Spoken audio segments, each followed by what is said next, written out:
मातारमाई पुरस्कार दिला जातो, तोही तिला मिळालेला आहे.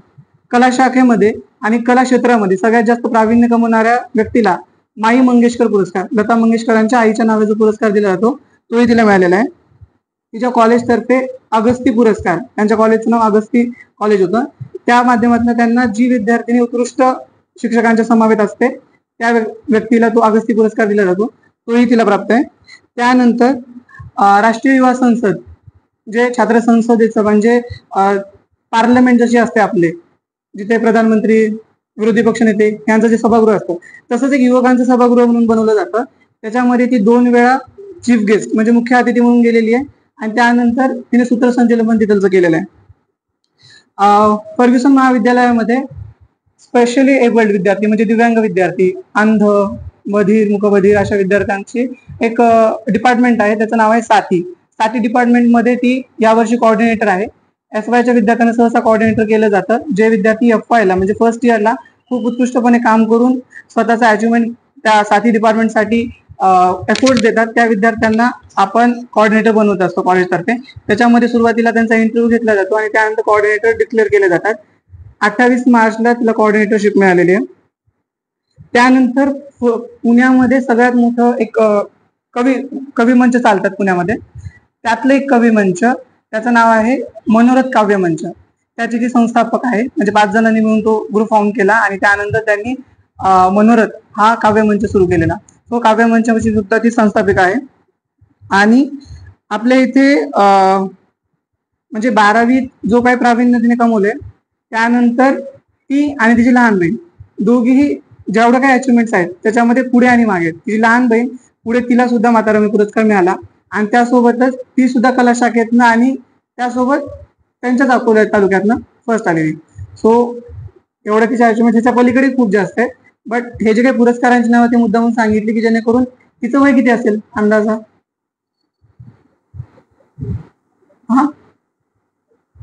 18, 19, 20, 19 म्हणजे बा तुमच्यापासून फक्त 3 वर्षांना मोठी, तुम्ही 15-16 असाल. एवढ्या कमी वयामध्ये एवढ्या साऱ्या अचिव्हमेंट्स करता येतात. इव्हन एक सांगतो, अभ्यासात तर हुशार आहेच, but at the same time ती कलेमध्ये पण, म्हणजे प्रत्येक प्रकारचे, तुम्ही वक्तृत्व घ्या, तुम्ही चित्रकला घ्या, तुम्ही डान्स घ्या, या सर्व कलांमध्ये एक वेळ अशी आलेली की त्यांच्या कॉलेजमध्ये कॉम्पिटिशन अरेंज केली जाते. तिथे 8 कॉम्पिटिशन होते आणि प्रत्येक याच्यामध्ये हिचा फर्स्ट नंबर होता. आणि कंडिशन अशी होती की इथनंच चालू केलं तिने सर्टिफिकेट घ्यायला, शेवटपर्यंत ती सर्टिफिकेट घेत जात होती. सो एक व्यक्ती एका छोट्या लाईफस्पॅन मध्ये, त्यातही अकोले तालुक्यासारख्या त्यांच्या गावात, ऍक्च्युली असं आहे की तो आदिवासी पट्टा आहे, त्यांचं गाव जिथे आहे त्याच्या शेजारच्या गावामध्ये रेंज नाहीये. त्याच्या शेजारच्या गावामध्ये लोकांना गावाबाहेर येऊन कॉल करावा लागतो. सो या कंडिशन्स आणि या ऍटमॉस्फिअर मधनं ती पुढे आली. त्यात तिने अकोल्यामध्ये फर्स्ट नंबर मिळवला. त्यासोबत नेपाळला तिची कॉम्पिटिशन झालेली, नेपाळमध्ये तिने गोल्ड मेडल मिळवलं भारतासाठी. आणि आता ती फर्ग्युसन कॉलेजमध्ये 2nd year BA political science करते. सो ती एक खूप छान रोल मॉडेल असू शकते तुमच्यासाठी, की जी तुमच्याशी संवाद करेल आणि तुम्हाला एक नवीन स्कोप देईल. सो मी आता कृष्णप्रियाला अशी विनंती करतो की तुमच्याशी संवाद साधावा.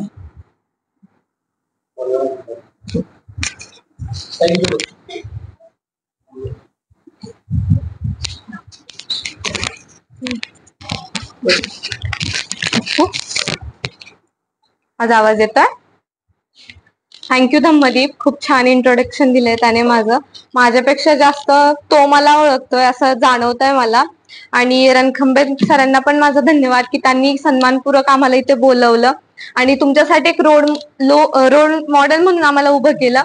की जे काही आदिवासी पट्टा जो म्हटला की मी जिथून बिलॉंग करते, तशाच एक छोट्याशा भागात धम्मदीपने आम्हाला आणलं आणि तुमच्या समोर प्रेझेंट करायला उभं केलंय की तुम्हाला काहीतरी आमच्याकडून पोहोचावं, की आम्ही जे बघत आलो आतापर्यंत, जे काही संघर्ष पाहिलाय किंवा जे काही आतापर्यंत कमवलंय तिथून ते तुमच्यापर्यंत पोहोचावं. म्हणतात ना की कुणाला तरी कुणाच्या ना कुणाच्या मार्गदर्शनाची गरज असते किंवा कोणी ना कोणी कोणाच्या तरी चुकांमधून शिकत असतं.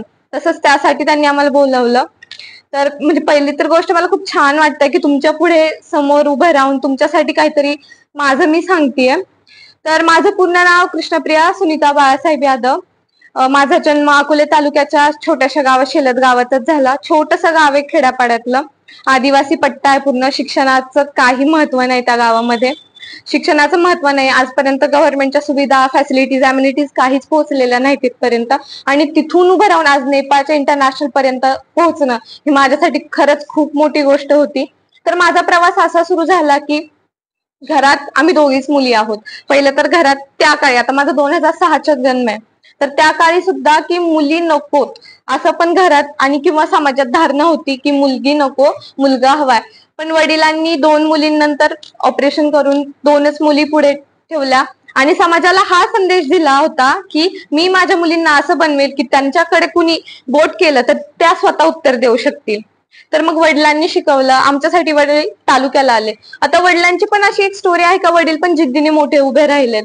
मी माझ्या वडिलांना शेतात काम करताना असं पाहिलंय की एकदा काय झालेलं, जेव्हा नांगरणीचे दिवस चालू होते, बैल आम्हाला मिळत नव्हते गावात. आमचे स्वतःचे घरचे बैल विकलेले होते आणि गावातून बैल मिळाले नाही. तर माझ्या आईने आणि वडिलांनी स्वतः बैलाच्या जागी जाऊन नांगर उचलून आणि माझ्या आजोबा पाठीमागे नांगर हाकत होते. तर ते दिवस पाहून आज मी पुढे आलीय. वडील पण जिद्दीने शिकले, नोकरी मिळवली, ते पण जिल्ह्यात 3रे आले होते आणि त्यांच्या जिद्दीने मला जिद्द शिकवली की मी पण जिद्दी माणूस बनावं, मी पण जिद्दी बनून काहीतरी आयुष्यात मिळवावं. आयुष्यात मग जेव्हा माझी 10वी झाली, म्हणजे 6वी पासून मी कराटे शिकण्यास सुरुवात केली. कराटे 10वी पर्यंत माझा ब्लॅक बेल्ट झाला होता. कराटे क्षेत्रात सगळ्यात मोठी पदवी ही ब्लॅक बेल्टची असते की ब्लॅक बेल्ट झाल्यानंतर त्यात डिप्लोमा मिळतो. तर तो डिप्लोमा झाला आणि तिथे बेस्ट ब्लॅक बेल्टचे मला पुरस्कार भेटला होता त्यावेळी. आणि बेस्ट ब्लॅक बेल्ट नंतर म्हणजे माझी तेव्हा 10वी पण झाली. 10वीला पण चांगले टक्के पडले. 11वीला, आता 11वीचं कसं असतं आपल्याकडे की अशी धारणा असते की चांगले टक्के पडले तर कला क्षेत्रात प्रवेश घेऊन देत नाहीत कोणी. समाजाची तर अशीच धारणा की कला क्षेत्र म्हणजे वाया गेलेलं एकदम. पण वडिलांनी सपोर्ट केला की घे तू कला क्षेत्र जर तुझा एम तसा असेल की तुला पुढे त्या क्षेत्रात काहीतरी करायचंय तर तू घे कला क्षेत्र. बाकी समाजाने विरोधच केला होता तरी घेतलं कला क्षेत्र. आणि कला क्षेत्रात मी असं ठरवलं होतं की मी जर इथे आले तर मी असं करून दाखवेन की मी स्वतःला प्रूव्ह करून दाखवेन की मला कोणी परत नाव नाही ठेवलं पाहिजे. मी प्रूव्ह करून दाखवलं. सगळ्या जसं धम्मदीपने सांगितलं की 8 competitions me at the one moment जिंकले होते. म्हातारामाई पुरस्कार भेटला मला, कारण कला क्षेत्रात आणि स्पोर्ट्स मध्ये पण तेवढंच ऍक्टिव्हनेस दाखवलं होतं. माझे वडील नेहमी म्हणतात जिथे जाईल तिथे पहिला क्रमांक नेहमीच असला पाहिजे. जरी नसला तर तेवढे आपले प्रयत्न असले पाहिजेत की आपण पहिले राहू. ते प्रयत्न मी केले आणि 12वीत पण कला क्षेत्रात चांगले मार्क्स मिळून मी तालुक्यात पहिली आले होते. आता 12वी नंतर काय करायचं, तर जो एम ठरलेला होता की पुढे काहीतरी करून दाखवायचंय, समाजासाठी काहीतरी करायचंय. सो मी फर्ग्युसन कॉलेजला मग ऍडमिशन घेतलं. सध्या साथी इनॅबलिंग सेंटर या संस्थेची कोऑर्डिनेटर म्हणून पण कार्यरत आहे. असा माझा संघर्ष चालू आहे. आणि जसं म्हणतात की सागराने नाविका मनी संकट मोठे पेरले, वादळाने होडीस एकादश दिशांनी घेरले. माणसाच्या आयुष्यात संघर्ष तर नेहमी असतोच. कुठे ना कुठे संकट, ऑब्स्टॅकल्स येतच जातात. पण त्या ऑब्स्टॅकल्सला न घाबरता आपण त्यांना सामोरं गेलं पाहिजे. माझी बहीण पण कविता वगैरे करते, तर ती तिच्या भाषेत असं लिहिते की संघर्षाला पर्याय शोधायचा नसतो. संघर्षाचा अंतिम परिणाम जरी आपल्या मनासारखा नसला तरी तो आपल्याला सुखाने जगण्याची हमी देत असतो. आणि जरी तो हमी देत नसला तो आपल्याच कामी येत असतो. कारण संघर्ष मानवाला घडवत असतो. देवाऱ्यात मूर्ती जी असते देवाची देवळात, तिला पण तिच्यावर घावच टाकून बनवलेलं असतं. जेव्हा आपण घाव सोसतो तेव्हाच आपल्याला त्या मूर्तीचं महत्व प्राप्त होत असतं. संस्कृत मध्ये एक श्लोक आहे, यथा चतुर्भी कनकम परीक्षते निगर्शन छेदन तापताडेन तथा चतुर्भी पुरुष परीक्षते श्रुतेन शीलेन गुणेन कर्मना. म्हणजे सोन्यावर असं घाव घालून त्याला तो दर्जा प्राप्त होतो, तसाच एक पुरुषाला किंवा एका माणसाला त्याच्या नम्रतेने, गुणांनी तो दर्जा प्राप्त होत असतो. सो आयुष्यात नम्रता आणि गुण वगैरे हे कमवा आणि पुढे जाण्याचा नेहमी प्रयत्न करत राहा. संघर्षाला घाबरू नका, नेहमी मेहनत करत राहा. मेहनतीचा हात कधीच सोडू नका, कारण मेहनतच एक असते जी आपल्याला पुढे नेत असते. लक पण आपले तेवढेच मॅटर करत असतं, पण जेव्हा मेहनत आपली साथ सोडत नसते ना तेव्हा किस्मत भी आपली साथ नाही छोडतीये. सो आणि आयुष्यात पुस्तकं नेहमी वाचा. पुस्तके माणसाला रद्दी होण्यापासून वाचवत असतात. ते रद्दी आपली व्हायची की नाही ते आपल्यावर डिपेंड असतं. आणि आयुष्यात शिक्षकांचा खूप मोठा भाग असतो बाळांनो. की कवी अनंत राऊत यांची एक कविता आहे, हसवत हसवत क्षणात थोडे रडवत होते शिक्षक, शब्दांनी नाही कळले तर बडवत होते शिक्षक, राग यायचा जेव्हा बुद्धी प्रगल्भ नव्हती, आता कळले हिऱ्यास नकळत घडवत होते शिक्षक. म्हणजे आपल्याला वाटत असतं कुठे ना कुठे की आपले शिक्षक आपल्याला, बरोबर आहे ना सर, कुठेतरी घडवत नसतात किंवा काहीतरी वाटत असतं आपल्याला की सर असे माझ्यासोबत असे वागले, असं झालं तसं झालं. नाही बाळून, आपले शिक्षक आपल्याला हिऱ्याप्रमाणे घडवत असतात. शिक्षकांचा मार्ग जो दाखवलेला असतो तो पण कधी सोडू नका. मार्ग ते शिक्षक दाखवत असतात, चालायचं आपल्याला स्वतःला असतं. काटे तुडवत आपल्याला जावे लागतात, तेव्हा कुठे मंजिल का रास्ता हमें दिख जाता है और हम वहां पे पहुंच जाते हैं. मंजिल तो यूं ही नहीं मिलती, ठोकरे तो खानी पडती है. सो माझा संघर्ष आणि जे काही मी पाहिलं किंवा जे काही माझा अनुभव होता तो मी तुमच्या पुढे सादर केला. आणि अजून एक गोष्ट अशी की मुलींसाठी स्पेशल, की मुलींनो आयुष्यात इंडिपेंडंट होणं खूप महत्वाचं असतं, स्वतःच्या पायावर उभं राहणं. आणि स्पेशली ह्यासाठी की जेव्हा लोक आपल्याला मागे ओढत असतात तेव्हा आपण पुढे जाणे खूप गरजेचे असते. आमच्या कॉलेजमध्ये एक मॅम आल्या होत्या वक्तृत्व करण्यासाठी. त्यांनी ते उदाहरण सांगितलं होतं की त्यांची एक मैत्रीण होती आणि त्यांचे म्हणजे शिक्षण फार छान झालेलं होतं, पण त्यांनी गृहिणी होण्याचं निवडलं. पण काही वर्षातच मिस्टर एक्सपायर झाले. मग आता पुढे काय करायचं? मग जेव्हा कधी कधी अशा कंडिशन येत असतात, त्यामुळे स्वतःच्या पायावर उभं राहणं हे फार गरजेचं असतं. आता माझ्या काही बॅचमेट आहेत अजून अशाही, आता आता जस्ट माझं कॉन्टॅक्ट होत राहतं की त्यांच्या आता लग्न होऊन गेलेत. पण मला असं वाटतं की माझ्या आई वडिलांची जिद्द होती आणि माझं पण काहीतरी ध्येय होतं की मी आज इथे इंटरनॅशनल लेवल पर्यंत पोहोचले, आणि आई वडील त्यांचे संस्कार, शिक्षकांचे संस्कार हे मला पुढे जाऊ देत आहेत की मी आज ह्या मंचावर उभं राहून तुमच्या पुढे काहीतरी वक्तव्य करते आणि तुम्हाला प्रेरणा देते की तुम्ही पण माझ्यासारखे येऊन इथे उभे राहा. इथला डिस्टन्स फार कमी आहे, पण इथून इथे येण्यासाठी आहे ना फार मेहनत घ्यावी लागते. सो ती तुम्ही घ्या, आयुष्यात खूप मोठं स्थान मिळवा. यास तुम्हाला शुभेच्छा. थँक्यू.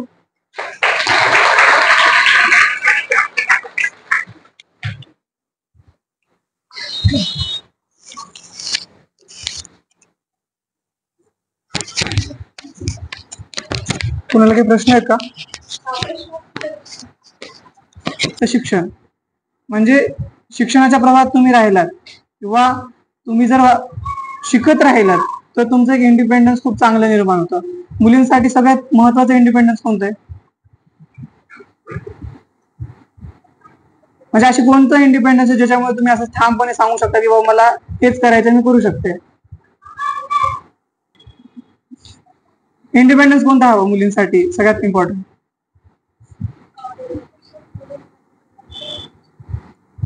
एज्युकेशन इंडिपेंडन्सचा एक मार्ग आहे की तुम्ही तिथपर्यंत जाऊ शकता. तुम्ही स्वतःला एज्युकेट करत राहिलात, तुम्ही स्वतःला शिक्षक करत राहिलात, त्यातनं तुम्ही काय इंडिपेंडन्स पर्यंत जाता. पण असं एक इंडिपेंडन्स सांगा, ते कोर्सेस कोणते असतात कधी बघितलेत का? महाराष्ट्र सरकार समजा आता कौशल्य विकास योजना आली तर कोणते येतात महिलांसाठी कोर्सेस? सांगा काय बोलता येतं ना सर्वांना? शिलाई मशीन इथे पिको फॉल करून मिळेल, बरोबर. मेहंदी क्लासेस, ब्युटी पार्लर, आणखीन ते शेवया बनवण्याची मशीन, पापड उद्योग, आणखीन काय असतं? इथे मुलगी आहे त्याच्यामुळे मी मुलींना जास्त विचारतोय. कोणतं काय काय? विणकाम. हा विणकाम. पुढे बरं यातनं फायनान्शियल स्टेबिलिटी येते का बरं? की तुमच्याकडे एवढा पैसा येतो की तुम्ही सांगू शकाल किंवा नाही मी माझे एकटे पण राहू शकते एवढ्या पैशावरती? नाही येत. मग तुम्हाला समजा एखादी जॉब असेल, जॉब तुम्ही टीना डाबी नाव ऐकलंय का? टीना डाबी. बरं पहिल्या IPS महिला कोण आहेत? महिला IPS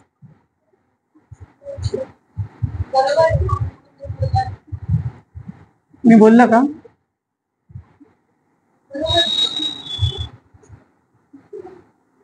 कुणी सांगितलं का मागे? मोठा आवाज करा, काय हरकत नाही. बघा चुकलं तर आम्ही जज नाही होत, आम्ही तुम्हाला मार्क देणार नाही होत. किरण बेदी, राईट. पहिल्या महिला डॉक्टर आनंदीबाई जोशी. ओके. हा. पहिल्या पायलट महिला.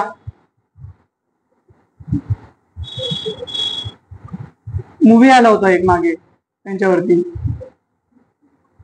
मुलांमध्ये माहितीये?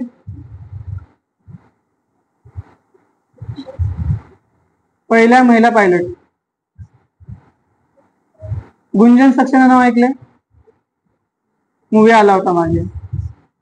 सो तुमच्याकडे जर फायनान्शियल इंडिपेंडन्स असेल ना, म्हणजे तुम्ही एका अशा पदावरती किंवा अशा जागेवरती जाल जिथे तुमच्याकडे पैसा असेल, तेव्हा तुम्हाला कोणी अडवू शकणार नाही. तो पैसा चांगल्या मार्गाने कमवलेला असेल ते सर्वात महत्वाचं, की तिथे तुम्हाला समाज पण मान्यता देतो की हो तू जे करतीये ना ते योग्य करतीये.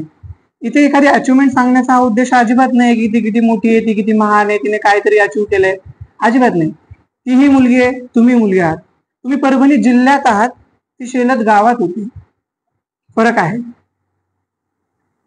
तुम्ही सेमी मीडियम मध्ये शिकत होतात, ती झेडपी मधनं पुढे आली. तुम्हाला समजा आता रस्त्याने जात असताना तुम्ही एक मुली ग्रुपमध्ये का जातात नेहमी, एकट्या एकट्या का जात नाही? तुम्ही ट्युशनला ग्रुपमध्ये घोळक्यात येता, जाताना घोळक्यात जाता.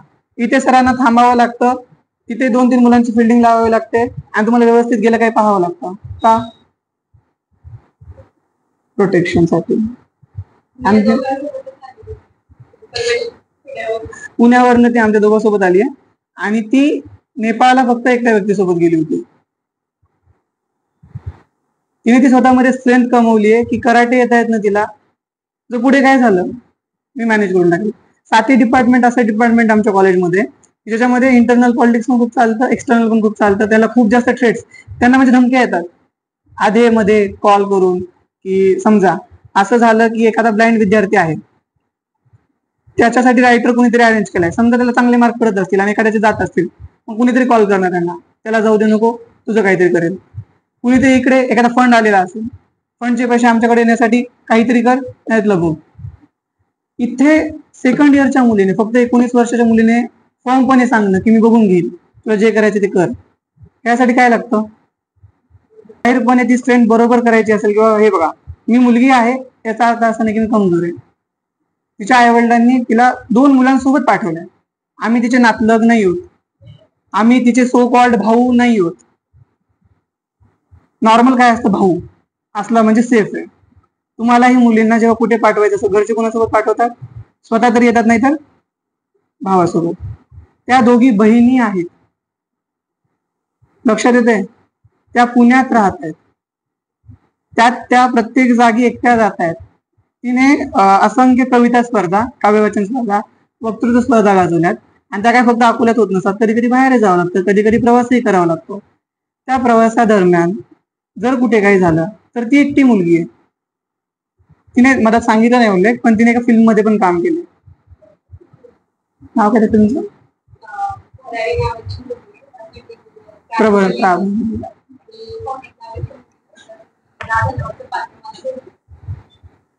सो फिल्म मध्ये तुम्हाला माहिती आहे मुलींचं कसं शोषण होत असतं, काय होत असतं, पण त्या प्रत्येक जागी जाऊन उभा टाकणं आणि सांगणं की नाही मी करायचंय ना, मी माझी जिद्द आहे करायची. तिने एक वाक्य खूप सुंदर सांगितलं की प्रत्येक जागी पहिलं यायचं आणि जरी येत नसाल तर धमक तिथपर्यंत असली पाहिजे, तुमचे एफर्ट्स तेवढे असले पाहिजे, तुम्ही पहिलं येणार. आता या वर्गामध्ये कधी कधी काय होतं ना, इकडे कसं ठरलेलं असतं की ही मुलगी, हा मुलगा, हे 3 जण 4 जण फर्स्ट येणार आहेत. मग सगळेजण असं या मानसिकतेने अभ्यास करतात किंवा हे फर्स्टच येणार आहेत, आपल्याला काही घेणे देणार नाही. म्हणजे तुमचे मार्क्स तुम्हाला माहित असेल बघा, एका टेस्ट मध्ये एक स्लॉट असतो ज्याच्यामध्ये काही विद्यार्थ्यांना एवढे मार्क पडणार तुम्हाला माहिती असतं, त्यानंतर आपल्याला किती मार्क पडणार हे तुम्हाला माहिती असतं. आणि समजा कुणी सांगितलं की या मुलीला चांगले मार्क पडतात, उत्तर काय असतं तुमचं? तिचं काय, हुशारच आहे.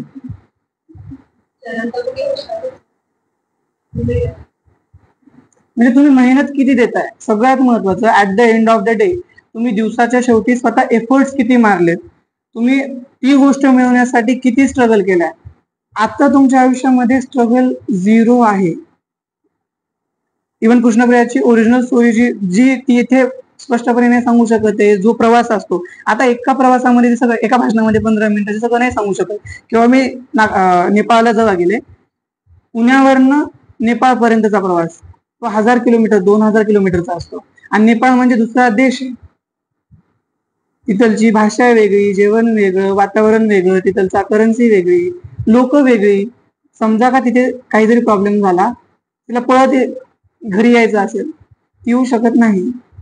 ती तिथपर्यंत जातीये, याचा अर्थ ती स्वतःसोबत एक पोटेन्शियल होल्ड करते.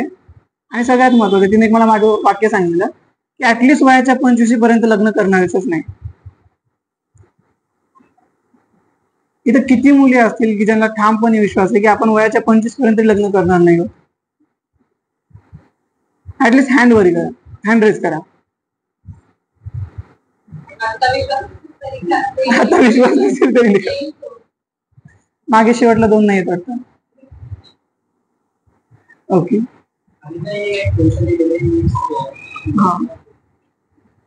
सो तुम्हाला तो विश्वास येणार, तुम्हाला त्या पद्धतीचा अभ्यास माहिती असणार, तुम्हाला फक्त अचिव्हमेंट्स म्हणून पाहू नका या गोष्टींना की बाबा तिला एवढे पुरस्कार मिळाले, तेवढं तिचे मागचं स्ट्रगल पहा की ती 15 मिनिटात तिथे नाही सांगू शकत किंवा त्याच्यासाठी काय काय करावं लागलं. एखाद्या कविता स्पर्धेसाठी तिला कविता लिहायची असेल, त्यासाठी डोकं किती लावावं लागलं. तिला एखाद्या गावी जायचं होतं, तिने जेव्हा फिल्म शूट केली ना, त्यावेळेस पण तिचे काही चांगले वाईट अनुभव आहेत. वाईट म्हणजे एकदमच वाईट आणि चांगले म्हणजे अतिशय चांगले. या प्रत्येक अनुभवातून जेव्हा ती बाहेर निघाली, तेव्हा इथला आणि इथला अंतर पार करू शकली. आपण रेल्वे पटरीच्या तिकडे जाण्यासाठी देखील ग्रुपमध्ये जातो. आपल्याला शाळा आणि घर सोडलं, ट्युशन सोडलं, तर बाहेर कुठे फिरण्यासाठी देखील ग्रुपमध्ये जावं लागतं, कुणाच्या तरी सोबत जावं लागतं. असं म्हणत नाही की तुम्ही एकटा फिरत राहा कुठे, बट तुमच्यामध्ये ती पोटेन्शियल डेव्हलप करा, तुमच्यामध्ये ती कारण डेव्हलप करा. तुम्हाला एकटं जायचं जरी असेल, तुम्हाला स्वतःमध्ये ती पोटेन्शियल म्हणजे तुमची क्षमता डेव्हलप करा की ज्याने तुम्हाला मुलगी आहेस म्हणून डावलं जा.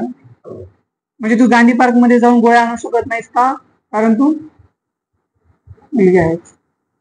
तू इथे किती जणी आहेत ज्यांचं असं म्हणणं आहे की त्यांना 10वी नंतर बाहेरच्या जिल्ह्यात जायचंय शिकायला, काहीतरी ठरलं असेल, नीट साठी 4, 5, 6, 7, 8, 9, 10 परभणी जिल्ह्यातच राहायचंय.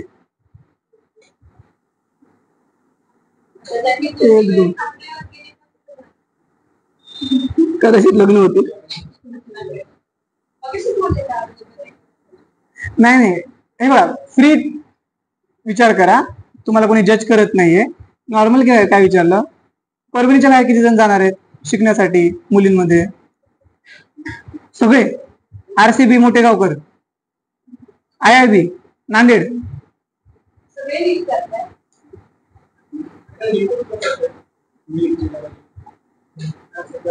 नाही, विचार कुणाचा आहे नीट आणि जेई करण्याचा?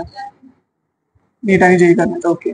त्यासाठी बाहेर जाण्याचा म्हणजे नांदेडला जाण्याचा विचार किती जण करतायत? जाणार नाही. विचार एक. नाईस. नागपूर, लातूर. ओके. लातूरला, पुण्याचा. Okay. 2, 3 Pune. Okay. Mumbai, Kolhapur. Okay, चांगली गोष्ट आहे. तुम्ही ऍटलिस्ट विचार तरी करताय. सो हा विचार फक्त विचार राहू देऊ नका, तो कृतीत पण आणा. आणि एक मुलगी आणू शकते जी गावातनं आली आहे, तर तुम्ही शहरातनं आहात. आणि हा परिस्थितीचं भांडवल खूप चांगलं केलं जातं की बाबा मी अशी आहे, आमची परिस्थिती अशी होती, मी त्यामुळे जाऊ शकली नाही. तर आपल्याकडे खूप सारे उदाहरणं आहेत की जे परिस्थितीने काय सांगितलं की एक अशी कंडिशन होती की नांगराला कोणी आई आणि वडिलांनी झोपलं आणि त्यांच्या आजोबा मागे होते. सो तिथनं ते इथपर्यंत आली.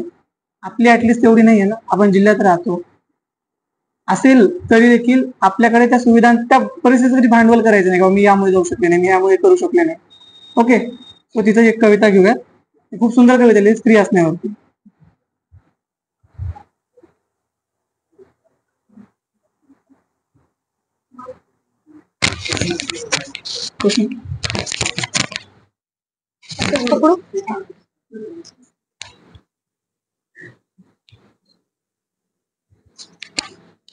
तुमच्यासाठीच कविता आहे. आदर ठेवा मनात, मी भरजरी आहे. होय, मी एक स्त्री आहे. मला आई वडिलांचे संस्कार मान्य आहेत. समाजाचे बंधन नाहीत. पायाखालची धूळ समजू नका, मीही कुठे कमी नाही. मला पंख दिलेत देवाने गरुडासम झेप घेण्यासाठी. मला माया दिली आहे प्रेम करण्यासाठी. शक्ती दिली आहे नव उद्धार करण्यासाठी. जन्म घेईन प्रत्येक रूपी पापाचा नाश घडण्यासाठी. अंधकार दूर करेन मी अज्ञानाचा. प्रकाश आणेन मी प्रगतीचा. मी मदतीचा हात पुढे करणारी आहे. होय, मी एक स्त्री आहे. आपलं असूनही परक समजलं जातं. हे दुःख मात्र सहज सहन केलं जातं. कागद जसा चुरगळावा तसं आयुष्य होऊन जातं. आयुष्याच्या चौकटीवर अबला समजलं जातं. काटेरी विश्व फुलाचं बनवते. विश्वासाचे धडे रोज देते. हिमतीने लढते. रोज मरते, रोज जन्मते. सूर्यासम तेजस्वी, चंद्रासम शीतल आहे. होय, मी एक स्त्री आहे. थँक्यू.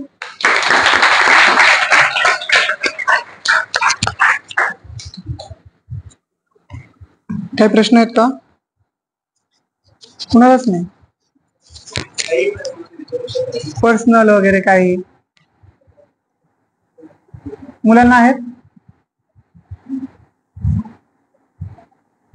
मुलींमध्ये कुणा काही प्रश्न विचारायचे असतील? प्रश्न त्यालाच पडला, त्याला एक खूप पहिला खूप समजलाय आणि दुसरं त्याला काही समजलं नाही. असतील खूप विचार. ऍक्च्युली मी मागे एक सेशन घेतलं होतं यांचं आणि त्याच्यामध्ये शेवटी अशी ऍक्टिव्हिटी होती की तुम्ही फीडबॅक द्या. मी त्यांना इतकं सांगितलं होतं की हा फीडबॅक मी वाचणार नाहीये, तुम्ही मलाही द्यायचा नाहीये. सो तो माझ्याकडे नाही येणार, तुम्ही पूर्ण मनाने लिहा. एक सगळ्यात भारी फीडबॅक होता त्याच्यामध्ये की आता जो दादा आलाय तो काय बोला मला काहीच कळालं नाही, पण मला ऐकायला मजा आली. मुलाचा होता तो फीडबॅक, मला नाव आठवत नाही त्याचं, पण खूप छान प्रामाणिकपणा असतो त्याच्यामध्ये. तो लिहितोय ना स्वतःची तरी प्रामाणिक आहे की मला समजलं नाही तो की नो प्रॉब्लेम, समजलं नाही. तुम्हाला प्रश्न असतील दोन कारणाने जर तिने सांगितले, एक तर समजले त्यामुळे प्रश्न निर्माण झाले, दुसरं समजलं नाही त्यामुळे. तिसरं एक कारण आहे ज्याच्यामुळे तुम्हाला प्रश्न पडणार नाही, तुमचं शरीर इथे आणि डोकं मन तिकडे कुठेतरी. ओके, जर तुम्हाला नंतर पडले तर तुम्ही विचारू शकता. आता जो दुसरा आहे योगेश दुधेकर, सो तो BSc स्टॅटिस्टिक्स करतोय फर्ग्युसन कॉलेजमधनं. त्याचं एक छोटंसं बॅकग्राऊंड सांगतो त्याला की त्याने तुम्हाला जशी नीट द्यायची तशी त्याने नीट दिलेली आहे. नीटमध्ये त्याला हँडसम म्हणजे गुड स्कोर होता 500 पर्यंत. त्यानंतर पुण्यामध्ये ज्यांना शिक्षण घ्यायचंय ना, सो त्यांना एक खूप मोठी अडचण येत असते पैशाची. विद्याधन सहाय्यक मंडळ नावाची एक संस्था आहे ज्याच्या अंतर्गत विद्यार्थ्यांना शिक्षणासाठी तुमच्या रूम रेंट पासून, म्हणजे तुमचं रूमचं रेंट तिथपासनं तर तुमचं मेसचं जेवण, तुमचं मोबाईलचं रिचार्ज, तुमचा येण्या जाण्याचा पास, इथपर्यंतचा सगळा खर्च विद्याधन सहाय्यक मंडळ करतं. त्याची एक परीक्षा असते, त्यानंतर त्यांचा इंटरव्ह्यू असतो, त्यानंतर एक प्रेझेंटेशन असतं, त्यातनं ते तुम्हाला सिलेक्ट करतात तुमच्या योग्यतेप्रमाणे. त्याच्याबद्दल तो माहिती चांगल्या पद्धतीने सांगेल. त्यानंतर दुसरं एक आहे की VSS विद्यार्थी सहाय्यक समिती. पुण्यामध्ये ज्या विद्यार्थ्यांना राहण्याची सुविधा होऊ शकत नाही, ज्यांना ते अफोर्डेबल नसतं, ज्यांना ते ज्यांना ते अवेलेबल होऊ शकत नाही, त्यांच्यासाठी विद्यार्थी सहाय्यक समिती नावाचं एक हॉस्टेल आहे. त्याची सेम प्रोसिजर असते, तिथे पण इंटरव्ह्यू असतो. त्या दोन्ही जागी त्याने क्रॅक केलेले आहेत. त्यानंतर त्याने गड आणि पर्यावरण संवर्धन याच्यासाठी प्रत्येक मंथ एंडला म्हणजे महिन्याच्या एंडला गड जे आहेत पुण्यातले तिथे एका व्यक्तीने 2 झाडं लावायचं असा त्याचा उपक्रमाचा विचार होता. त्यानंतर त्याने तरुणाई नावाचा जो कॅम्प आहे, मी मागे तुम्हाला सांगितलं होतं मागच्या वेळेस आलो तेव्हा, तरुणाई आणि निर्माण या 2 कॅम्पसाठी पण त्याचं खूप चांगलं कॉन्ट्रीब्युशन आहे. सो तो मुलांना मुलींना सगळ्यांनाच तुम्ही JEE आणि CET याच्या अंतर्गत जे काही इंजिनियर्स घडतात त्याच्या पलीकडे इंजिनिअरिंगचा स्कोप किती मोठा आहे, IITचा स्कोप किती मोठा आहे, मोठमोठ्या इन्स्टिट्यूशन्स मध्ये कोणत्या प्रकारे आणि कोणत्या पद्धतीने कोर्सेस अप्लाय आणि ऑफर केले जातात त्याच्याबद्दल माहिती सांगणार आहे. सो यामध्ये तुम्ही जास्त इंटरेस्ट घेऊन मला वाटतं प्रश्न विचारू शकता. जर काही प्रश्न असतील त्याने बोलल्यानंतर तुम्ही त्याला नक्की विचारा आणि प्लीज विचारा, ऍटलीस्ट विचारा. योगेश.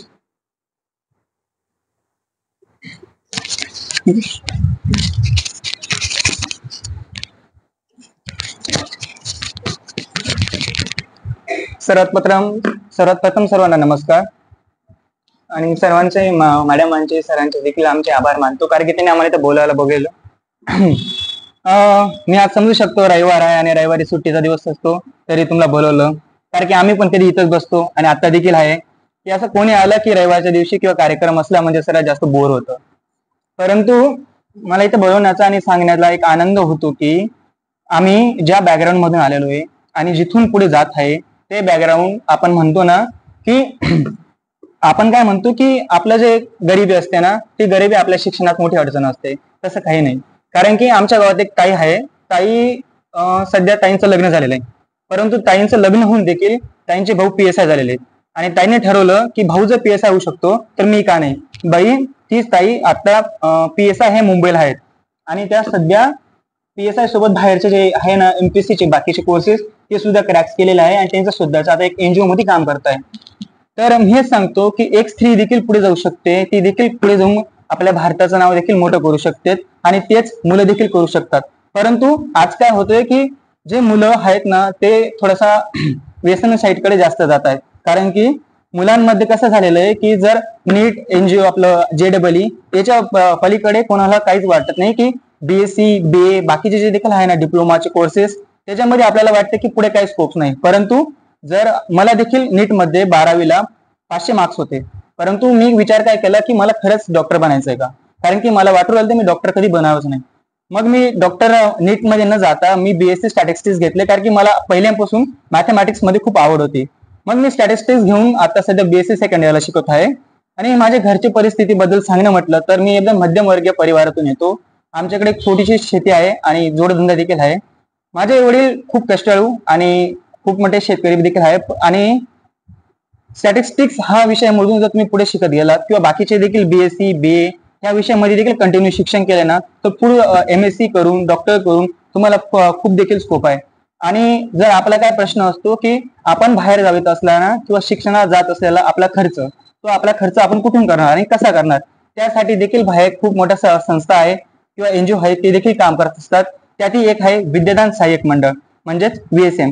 विद्यादान सहाय्यक मंडळ ही जे गावाकडून पुण्यामध्ये किंवा बाहेर कोणत्याही जिल्ह्यांमध्ये किंवा तालुक्यांमध्ये शिकत असणाऱ्या किंवा शिकल्याला जाणाऱ्या मुलांना ते मार्गदर्शन करतात आणि त्यांच्या तिथे राहण्याचं आणि खाण्याची सोय देखील उपलब्ध करून देतात. विद्यादान सहाय्यक मंडळाची 3 टाईपची प्रोसेस असते. त्यात पहिलं त्यांचं असतं एक बेसिक पेपर्स मध्ये जे क्वालिफाय होतं त्यानंतर असं त्यांचा एक इंटरव्ह्यू नंतर एक असतं फायनल इंटरव्ह्यू आणि मग असते त्यांचं प्रेझेंटेशन. हे सर्व पार करत असताना आता मी सध्या VSM मध्ये देखील आहे एक विद्यार्थी. तर VSM काय करते की VSM चे सध्या 16 करिअर टीम्स लीड्स करतात. त्यामध्ये इंग्लिश स्पोकन पासून तर आपल्या वक्तृत्व स्पर्धेपर्यंत कला स्पर्धेपर्यंत आणि करिअर गायडन्स टीम्स असे देखील खूप काम करतात. आणि त्या संस्थेचं असं आहे की जो विद्यार्थी असतो ना तो विद्यार्थ्यांनी परिपूर्ण आणि सर्वगुण संपन्न बनावं. कारण की आपण काय म्हणतो की मला जर बाहेर गेलो तर माझ्या घरच्यांवर काय माझा आर्थिक खर्च जो असतो त्याच्यावर त्यांच्यामुळे ताण येऊ शकतो. परंतु तसं नाही.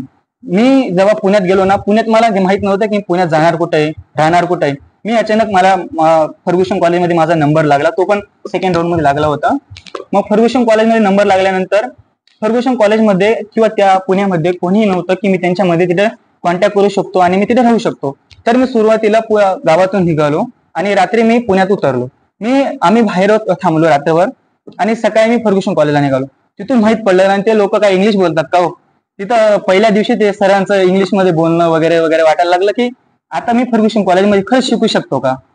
आणि ते वाटतं लागा की आता मी पुण्यात का राहावं नाही, मी आता बाहेर जावा किंवा गावाला जाऊन कुठेतरी ऍडमिशन घ्यावा. परंतु मी नंतरून मला वाटलं की मी ज्या कामासाठी मी जे ध्येय घेऊन पुण्यात आलेलो आहे ते ध्येय इथे आपल्याला साथ देऊ शकतात. नंतर मला धम्मदीप मिळाला. धम्मदीपमुळे असं म्हणतो ना की आपला एक जर मित्र असतो ना जशी संगती असते संगतीमधून माणूस पुढे जात असतो. धम्मदीपने मला शिकवलं की माणसामध्ये माणूस कसा शोधावा आणि पुस्तकं वाचून आपण काय बनवू शकतो. त्याच्यामुळे मी पुस्तक वाचणे शिकलो सर आणि मी बाहेर देखील स्वतःला एक्सप्लोर केले. मी तुम्हाला जर सांगितलं की मी देखील UPSCचा ट्राय करतो आणि आतापर्यंत मी UPSCचा अभ्यास करतो. परंतु मी आतापासून ते ठरवलं होतं की मी मग याच्यात आता जो आमचा याच्यात मागच्याच महिन्यात ना जो आमचा कॅम्प झाले होता तरुणाईचे कॅम्प आणि निर्माण कॅम्प जो आता पुढच्या महिन्यात 14 सप्टेंबरला होणार आहे. तर ह्या कॅम्पमध्ये काय असतं की युथ डेव्हलपमेंट स्वतःला आपल्या म्हणजे एक जो विवेक हा असतो ना युवक असतो त्या युवकला आपलं की त्याला मार्गदर्शन करणं त्याच्या करिअर गायडन्स टिप्स मध्ये काय असतात. आपल्याला ना आपल्या स्वतःबद्दल जितकी माहिती नसते की आपल्याला काय वाटतं की आपल्याला हे माहिती ते माहित नाही त्याच्यासाठी एक बेस्ट कन्सेप्ट आहे जोहारी विंडो. ती युट्यूबवर पण आहे आणि गुगल पण आहे. ती बघा, त्याच्यामध्येच काय असतात, त्याच्यात स्ट्रेंथ असतात, विकनेस असतात, थ्रेड्स असतात आणि आपल्या समोर असलेले चॅलेंज असतात. त्याच्यामध्ये आपण एक पेज मध्ये लिहू शकतो की जो आपण जे तो कायम बघतो. त्याच्यामध्ये लिहित असताना आपले स्ट्रेंथ, आपले कोणकोणते विषय अच्छा म्हणजे आपल्याला चांगले आहेत, की सपोज मला बायोलॉजी विषय आवडतो तर मी बायोलॉजी माझा विषय चांगला आहे. मग मला मॅथ विषय हा कठीण जातो तर माझा मॅथ विषय हा वीक्स मध्ये, त्याला विकेस म्हणण्यापेक्षा त्याच्यावर म्हणू शकतो आपण काम करणाऱ्याचे जे तिथे आहे ते. आणि चॅलेंजेस काय असू शकते, आता आपल्याला समोर 10वीचा बोर्डचा पेपर हा एक चॅलेंज असू शकतो. प्लस आपल्याला जर पुढे जाऊन नीट जेडब्ल्यू जसे तुम्ही बोलात जे मला जे नीट जेडब्ल्यू करायचे तर त्यांच्यासाठी काय काय चॅलेंजेस आहे, आपण ते कसं काय अभ्यास करू शकतो, हे अशासाठी ते एक जोहारी विंडो कन्सेप्ट आहे की तुम्ही सर्वांनी बघा. त्याच्या काही आपल्याला आपला पाथ क्लिअर होऊन जातो की आपल्याला आपल्या पुढे कसं जायचं आणि आपण त्या कोणत्या प्रोसेसने जाणार आहे. आणि मी सांगतो आमच्या विद्यार्थी सहाय्यक समितीबद्दल. विद्यार्थी सहाय्यक समिती ही पुण्यामध्ये एक NGO आहे जो पुण्यावरून शिक्षणाला येणाऱ्या सर्व विद्यार्थ्यांना तिथे राहण्याचा खर्च करते. म्हणजे तिथे फक्त 32,000 रुपयामध्ये मेस, लायब्ररी आणि सर्व जे इतर खर्च आहे प्लस लॅपटॉप सोबत सर्व खर्च तेच करतात. त्यांच्याकडनं सर विविध असे ना की असं एकही काही आहे नाही की फील्ड तिथे त्यांचे माझे विद्यार्थी नाही. तर एक UPSC पासून तर एक क्लर्क पर्यंत सर्वच ठिकाणी त्यांचे माझे विद्यार्थी गेलेले आहेत. आणि त्यांच्या जवानात तर दर शुक्रवार आणि शनिवार एक ते काय असतात तर हे ठेवतात की वक्ते बोलवतात सर. आणि जे माझे विद्यार्थी असतात ना त्यांच्या मार्गदर्शनाखाली जे आम्ही विद्यार्थी शिकतोय ना तिथे त्यांच्यासाठी आम्हाला मार्गदर्शन करतात. तर मी हेच सांगतो की मी देखील नीट दिलेली होती, मला देखील 500 मार्क्स होते. मग माझे दादा एक BMS ला सध्या भोपाळमध्ये इंटर्नशिप करताय, लास्ट इयरला आहे. तर दादा काय म्हणाले की तुला 500 मार्क्स पडले ना, तू 1 वर्षाचा ड्रॉप घे आणि तू नेक्स्ट टाइमला ट्राय करून तुला MBBS देखील चांगल्या मार्क्स मिळू शकतं. परंतु माझ्या घरची परिस्थिती असल्यामुळे घरच्यांना काय होतं माहितीये का, की असं झालेलं आहे की डॉक्टर बनायचं असेल ना की खूप पैसे लागतात, आपल्याला खूप पैसे भरावे लागतात. की सांगतात ना 40 लाख 50 लाख आपल्याला डॉक्टर बनण्यासाठी इतके पैसे लागतात. परंतु तसं काहीच नाही. जर तुम्ही नीटमध्ये चांगले मार्क्स पाडले तर आपण नीटमध्ये देखील चांगल्या मार्क्सने पुढे बेस्ट कॉलेजमधून शिकू शकतो. तर असंच होतं. मग मला वाटलं की मी खरंच डॉक्टर व्हायचं होतं का मला, कारण की मला वाटत होतं की मी डॉक्टर होऊ का. मग मी नीटकडे न जाता मी सध्या MSCETच्या माझ्या बेसवरून मी फर्ग्युसन कॉलेजला ऍडमिशन घेतलं होतं आणि आता सध्या स्टॅटिस्टिक्स मध्ये शिकत आहे. तो बोलला जसं की मी एक आता आमचा NGO टाईप म्हणजे थोडीशी ऍक्टिव्हिटी सर ती चालू करण्याचं आहे की महिन्याच्या शेवट जी 30 तारीख 31 तारीख असते ना त्या याच्यामध्ये आपले जवळ मित्र शिक्षक आणि ज्यांच्या मार्गदर्शनाखाली एका विद्यार्थ्याने किंवा एका माणसाने 2 झाडं लावण्याची म्हणजे एक छोटीशी ऍक्टिव्हिटी गड किल्ल्यावर ते गड किल्ल्यांपासून चालू होण्याचं एक मुख्य कारण सांगतो. कारण की त्याच्यामधून जे आपल्या जेव्हा NGO मध्ये किंवा ऍक्टिव्हिटी मध्ये जितके बी विद्यार्थी असेल ना त्यांच्यासाठी त्यांना एक ट्रॅकिंग भेटू शकते. की आपलं काय असतं माहिती आहे का, एक शेड्यूल असतो की कंटिन्यू अभ्यास, कंटिन्यू काम किंवा कंटिन्यू ते. त्याच्यामुळे आपल्याला ओपन माइंड कधी होता येत नाही. आपण कधी बाहेर फिरतच नाही की आपल्या अवतीभोवती देखील काय आपल्याला हे माहित नसतं. जेव्हा जेव्हा आपण अवतीभोवती फिरतो, नवीन नवीन माहिती करतो ना तर तसं आपल्याला आपले करिअर पाथ खूप वाटतात. आपल्याला वाटतं की यार हाय पण बरं का की मी हे देखील हे करू शकतो, मला इथे चांगलं जाऊ शकतो. आपण एक समुद्रामध्ये तो आईसबर्ग असं नसतं ते बघितलं का, ते वरती जेवढं छोटं दिसतं ना सर त्याच्यापेक्षा खाली जास्त मोठं असतं. सेम ते आपलं असतं सर. की आपल्याला वाटतं ना की माझं फक्त इतकंच आहे की मी अभ्यासात हुशार आहे, मी फक्त माझ्या वक्तृत्व स्पर्धेमध्ये मी चांगला बोलू शकतो. पण सर आपण जर आपल्या बाकीच्या स्ट्रेंथ खूप बघितलं ना, आपल्याला जे माहित नाही ना आपल्याला ते देखील आहे. की आता सपोज जसं हिला कराटेमध्ये आहे, तुम्हाला दोघी ताई तुम्ही कराटे शिकताय, तुम्हाला माहित पडलं की मी एक त्याच्यात माझी चांगली स्ट्रेंथ आहे. कोणाला बॉक्सिंग असू शकते, कोणाला चांगला कविता लिहू शकतो. असं ह्या ज्या आहे ना स्ट्रेंथ त्यांच्यावर काम करा. आपल्याला स्वतःला ओळखा, स्वतःला एक्सप्लोअर करा, जितकं होईल तितके अवांतर वाचन करा. आणि हा जे आपले शिक्षक सांगताना प्लीज त्यांना खूप तसं मन लावून ऐकत जा आणि सदैव त्यांना प्रश्न विचारता सर की मी आता काय करूयात काय नाही. कारण की जेव्हा मला वाटे ना 11वी 12वीला की काय चालू हे काय नाही, पण खरं सांगतो जेव्हा आपण जसं थोडं पुढे जातो ना आयुष्यामध्ये तेव्हा तेव्हा आपल्याला कळत जाते की आपले मार्गदर्शक करणारे आपले सर हेच आपले सर्वात मोठे गुरु आहेत. आणि जसजसे आपण पुढे जाऊ, जसजसे एक्सप्लोअर करू, जसजसे आपले अवांतर वाचन वाटतं तस तसं आपला विचार करण्याची क्षमता देखील वाढत चालते. आणि एक तुम्हाला शायरी सांगतो. सपने बड़े होते हैं जिनके, सपने बड़े होते हैं जिनके उनको दिन के साथ साथ रात भी जगानी पड़ती है. सपने बड़े होते हैं जिनके उनको दिन के साथ साथ रात भी जगानी पड़ती है. किनारों पर बैठने वालों को नहीं मिलते खजाने, गहराई में जाने के लिए डुबकी लगानी पड़ती है, डुबकी लगानी पड़ती है. आणि हा कोणाला काही प्रश्न विचार असेल तर नक्की विचारा. म्हणजे असंच नाही की प्रश्न का वेगळं असू शकतं, काही असू शकतं. दादा तू नीट दिली होती, तू नीट मधून पुढे डॉक्टरला का निघाला, तू BSc का घेतली वगैरे, कोणाला काही. आणि तरुणाई कॅम्प यांना पण असतो का, हो. हा, जेव्हा तुमचं वय 16 होईल ना, तुम्ही तरुणाई कॅम्प जे बाहेरचे आहे ना, स्वतःचे असे कॅम्प्स, इंटर्नशिप्स, फेलोशिप्स ह्यात वेगळी बघा. याच्या काही आपल्याला बाहेरचे खूप मोठे कॉन्टॅक्ट वाढत चालतात. कोणाला काही प्रश्न आहेत तुम्हाला?